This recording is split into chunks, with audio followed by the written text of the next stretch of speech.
Welcome to Operations Unfiltered, the podcast that takes you behind the scenes of influencer and talent management. I'm your host, Zuryna. Today's episode, we're diving into a topic you might not have thought about: how local government and social media collide.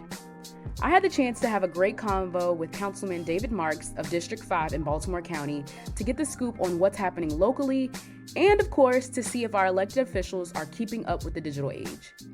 If you've ever wondered how social media can shake up public service or just want the inside track on what's going on in District 5, you're in the right place. So without further ado, let's get into this week's episode of Operations Unfiltered.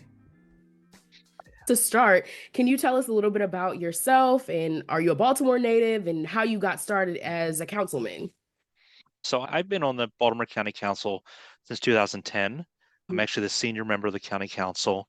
I've lived in northeastern Baltimore County almost my entire life. Oh, Grew up wow. in, yeah. I grew up in Perry Hall. Okay. So I've been here for a while. And I grew up when Perry Hall was really starting to develop. I've been here for a while. I'm 30 now, but I've lived in Perry Hall since I was maybe 14. So I've been here for quite a while. So I love the area. And I was wondering, where did you go to school? You mentioned you've been here for a long time. So where did you go to school? And did that have an impact on you wanting to get into the community service industry or service business, if you will? I hate to call it a business, but the service, civic Sure, service. sure. Yeah. So I went to Perry Hall schools. I graduated from Perry Hall High School in 1991. Okay. I went to College Park, and I've always remained active in the community. Mhm. The best avenue for anyone interested in getting elected, I think, is to start small, start local. Yeah. And so that was, basically where I was introduced to getting things improved in the community and working for schools and parks and things like that. Well, I've definitely heard your name throughout the community, so I would say you're definitely leaving your mark. Oh, thank you. And I Yeah. would say, what has been one of the most rewarding aspects of serving as the councilman in Baltimore County? Is it one particular initiative? Is it the countless people you get to interact with? What gives you that sense of reward? Like I've truly done something good. I think number one is interacting with so many different people. Hmm. We live in a society when people are very jaded and cynical at times, but Yeah. there's an awful lot of good people from all walks of life who really want to do the right thing. Hmm. And it's been a pleasure to meet a lot of them. My district has changed throughout the years. I used to represent from Towson to Perry Hall, Hmm. and now I represent from Kingsville to Middle River. So I've Oh, wow. yeah, so I've covered about 40% of the county's population. That Uh, is insane. That's a yeah, huge number. And that seems like it's such drastically different communities, even though they're all within the same district or similar districts. That seems like there's a lot of different, personalities, a lot of different community needs. And I'm wondering, how do you manage dealing with all of that, all of the different requirements, all of the different needs and wants of everyone? I find that people really want fundamentally the same things. For example, I think the one of the proudest things I've gotten accomplished is open space in parks. People value open space in parks, and we've been able to advance more than a dozen parks. If you drive along Honeygo Boulevard, it's like a green belt. They want good schools, and Yeah. we've tried to work very hard to build new schools and to reduce overcrowding at schools. They want infrastructure, roads. Hmm. At the local level, you don't see the degree of partisanship you see at the federal and state levels. For sure. And people really, they don't want excuses. Yeah. This is the buck really does stop here. Absolutely. I love that. And can you speak to some of the key initiatives that you're currently working on or that you've already have completed? I know you mentioned the green spaces, which I love. I go to Honeygo quite frequently, so thank you for all the work there. But are there Mhm. any other things that you guys are working on that you would love to talk to the audience about or let us know what's coming down the pipeline? Yeah, I mean, I think traffic safety infrastructure improvements, they are key. Hmm. The Silver Spring Road corridor, where there's been a lot of crashes, where the Yes. roads were designed basically based on the 1950s models, right? Hmm. They're expressways. They're not really roads where people can walk or bike or safely Yeah. travel. I'm working right now to try to get a library built in the Middle River area. I Um, did see that. yes. Can you speak a little bit more about how that came about? Sure, sure. That's a great initiative because it's an example of how during times with limited means, government can get things done. So, Mhm. the developer of the Greenlee community off Maryland 43 will be building the structure, and the county will lease it from the developer for 25 years at about $800,000 a year. So that Mhm. allows us to get a library in that area Yeah, quicker, and also it helps the developer and the businesses around there because they can get new tenants coming to those stores. They'll go to the library, absolutely. they'll go to lunch. Yeah, for sure. And that is I noticed that area is sort of like a food desert as well. I've Hmm. seen it through social media, which is something that I'll talk about later, but they've also been asking for a supermarket. I even saw that there was a petition for Trader Joe's. Can you also speak a little bit about what's on the horizon for that, if you can speak to that? Sure. Well, they have grocery store interested. It's just not kind of the, shall I say, I wouldn't want to use the word upscale, but the kind of the nature of a Yeah, Trader Joe's. for sure. They have kind of a mid-range grocery store that's interested in going in there. I would like to see some sort of business in there that does provide groceries in that area. I think you're going to see an announcement probably there within the next 6 months, but it is a food desert. Yeah, food deserts are in all places, right? And For there's sure. there's an example of a place that just does not have a grocery store. I agree. I agree. And I'll be interested to see what comes along from that and what we can do to make that area a little bit more food safe, I would say. Yeah, absolutely. And in addition to, the food insecurities or food desert areas, traffic situations, are there other challenges that are facing your specific area? And if so, what are you planning to do to address those concerns? One of our biggest challenges is the fact that we're a county that developed very fast in the 1950s, 60s, and 70s. And our infrastructure, our schools are just deteriorating, they're aging. Mm, So we have to replace those areas, but we also have to provide for new services and growth areas. So we have to mhm, kind of do both. I think you develop solutions by working with private sector, like we're doing with the library. mhm. People don't want to be taxed more, to be very For frank. sure. So Yes. yeah, there's an affordability issue. Hmm. So I think we're trying to find other ways of financing improvements. For example, we need to build new volunteer fire companies. So whenever someone is picked up in an ambulance, they pay fees. That money goes right into the county general fund now. We're working to return that money back to the volunteer fire company so they can use it. So it's kind of looking at things very creatively, Yeah. and it is about having the right amount of growth. I mean, a lot Hmm. of people don't want any new development, and I understand that. But on the other hand, if you don't develop, you Hmm. you don't you don't regenerate. Correct. You don't get more more diversity, more sophistication, more vibrancy, and you also don't get the revenue you need to take care of things.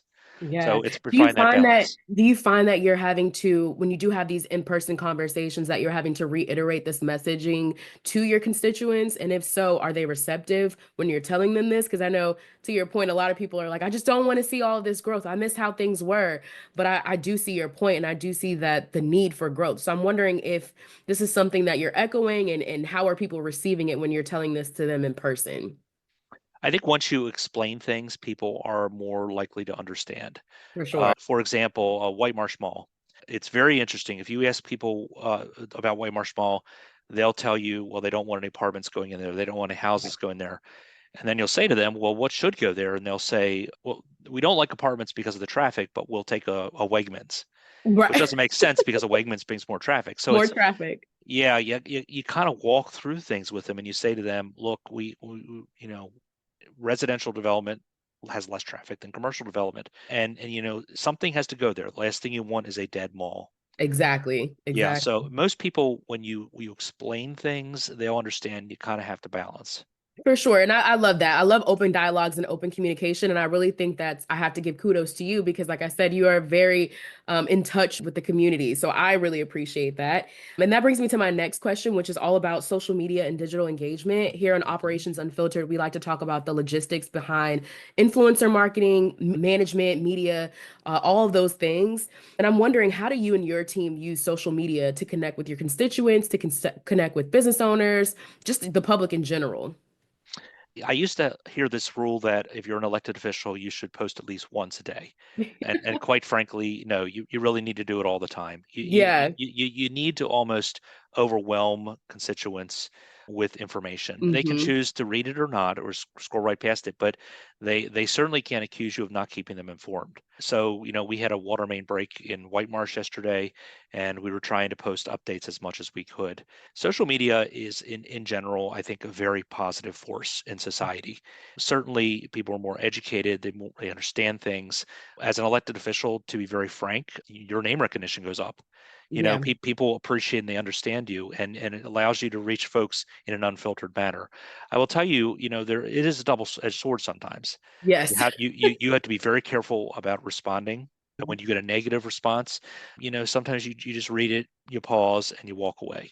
People are allowed to express their opinions, and you have to Mhm. be very careful about going back and forth with people. I agree with that. And I think that it shows a lot of decorum on your end because at the end of the day, we are human and it takes a lot to have negativity just spewed at you all day. So I truly appreciate that advice. And I'm wondering, has there ever been an occasion where you've had to respond to a negative comment or where you've had to respond to some not so nice things that people are saying? Yeah, and you do it in a very kind of clinical way, right? You Yeah. say, No, no, thank you for your comment. Here's the Yeah. statistics," and you move on. And a lot of times, people will defend you if it's an unfair Yes. comment. They'll say, "Look, he's trying his best," or, "You're simply wrong." And Yeah, and I so, think that yeah. honestly, that's a direct reflection of the work that you're doing because people do, I've seen it myself, people will really go to bat for you. So, again, kudos to you for the work that you and your team are doing because people will ride for you. So, I appreciate that. Oh, thank you, thank you. Yes. Yeah. And then I was going to ask, with the rise of influencer marketing, social media management, all of that, have you and your team ever worked with influencers or content creators to get messaging out about specific initiatives?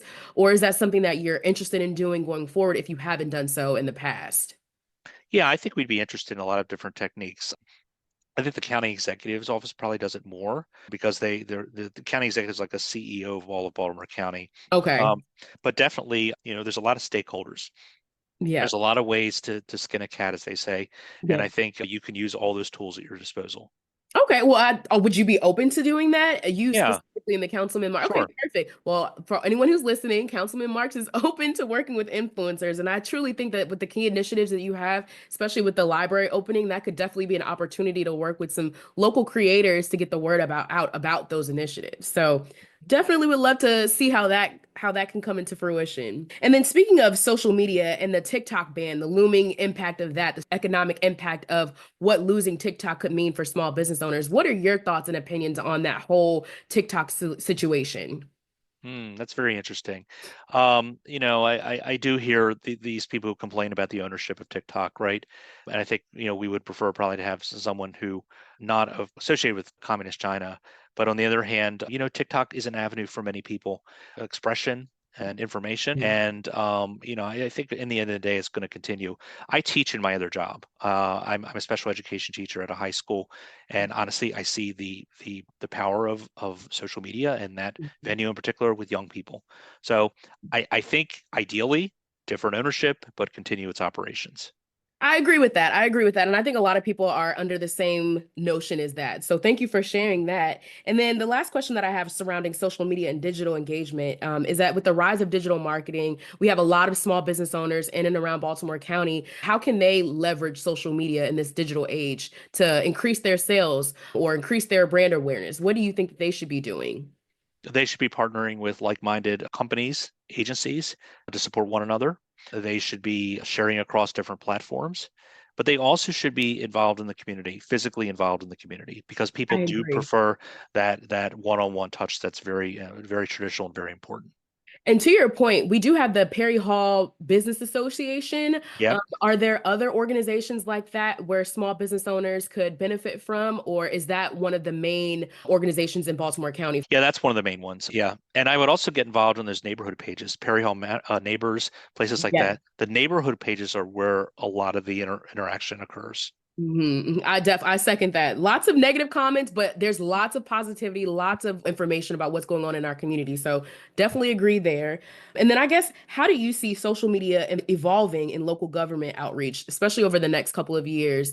What is your vision, or what do you think that social media will, how will that impact the local government in the next couple of years?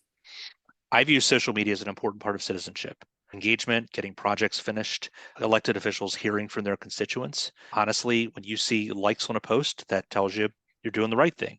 Yeah. And then the comments sometimes tell you you're doing the wrong thing. For No, sure. but social media is a fundamental part of citizenship in the 21st century. It's here to stay. I agree. I agree. The last piece that I wanted to get into is the personal notes. How can people get involved in their community? What is the first step that you would recommend them taking? Well, people can always contact me, right? I answer my own Facebook. I have an Instagram. I answer my own emails, so they can just go that route.